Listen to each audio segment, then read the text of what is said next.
AITA for walking out of a family barbecue after being told to clean dog poop and do yard work, even though the invite never mentioned any of that.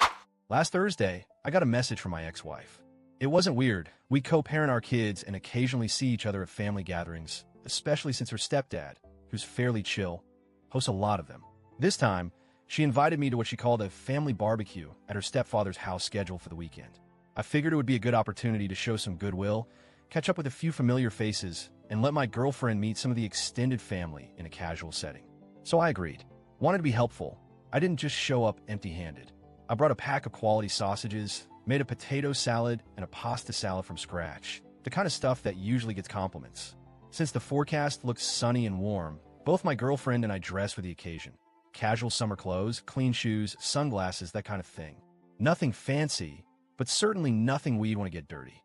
We even planned to stay a couple of hours, chat, eat, drink a little, and maybe walk around the garden if it wasn't too crowded.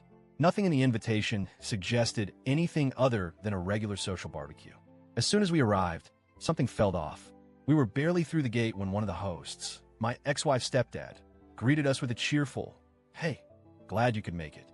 Before we get started, we're just finishing up some yard stuff." I was confused.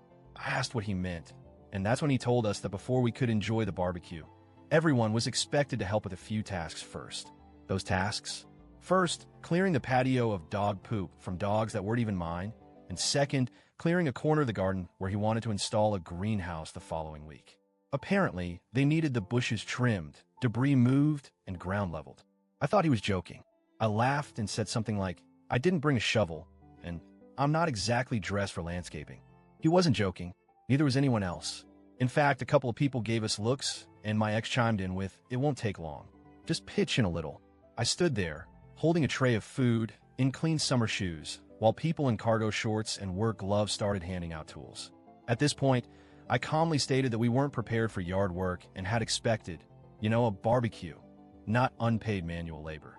My girlfriend gave me that wide-eyed, "What the hell is this? Look," and I could tell she was just as uncomfortable. Instead of understanding, the mood changed completely. My ex gave me this cold stare and muttered, "You always think you're too good for anything." One of her cousins flat out said, "If you're not going to help, you don't belong here." I looked around.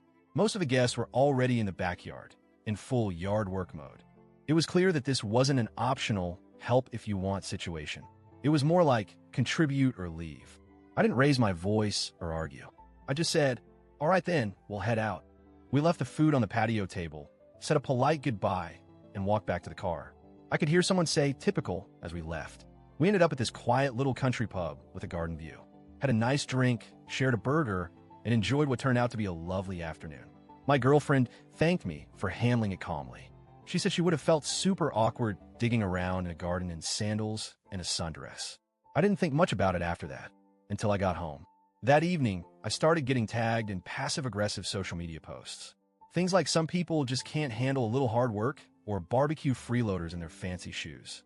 Then, one of the teenagers, I assume a niece or nephew, directly commented that I was lazy and embarrassed myself in front of the whole family. Since then, it's been a weird mix of guilt and disbelief. I keep replaying it in my head. Was I wrong for walking out? Should I have just sucked it up and helped for an hour, even in the wrong clothes, just to keep the peace? But the thing is, it really wasn't what I was told it would be. If someone had simply messaged, "Hey, before we eat, we're doing some garden work, wear old clothes," I would have appreciated the honesty. I might have still said no, or at least shown up late, but at least I wouldn't feel duped. Instead, I walked into what I thought was a relaxed family gathering and was instantly expected to jump into manual labor, like it was some kind of test of character. So here I am, wondering if I overreacted. Maybe I should have stayed and just done the bare minimum, held a trash bag or moved a chair. But part of me feels strongly that you shouldn't need to perform physical labor to earn your spot at a barbecue, especially when you were invited under false pretenses and even brought food. I feel like I was manipulated into showing up as free labor, then shamed for not playing along. It wasn't a community project or a favor for someone sick or elderly. It was a backyard makeover scheduled on the sly. So, AITA for walking out of a family barbecue when I realized it was actually unpaid yard work,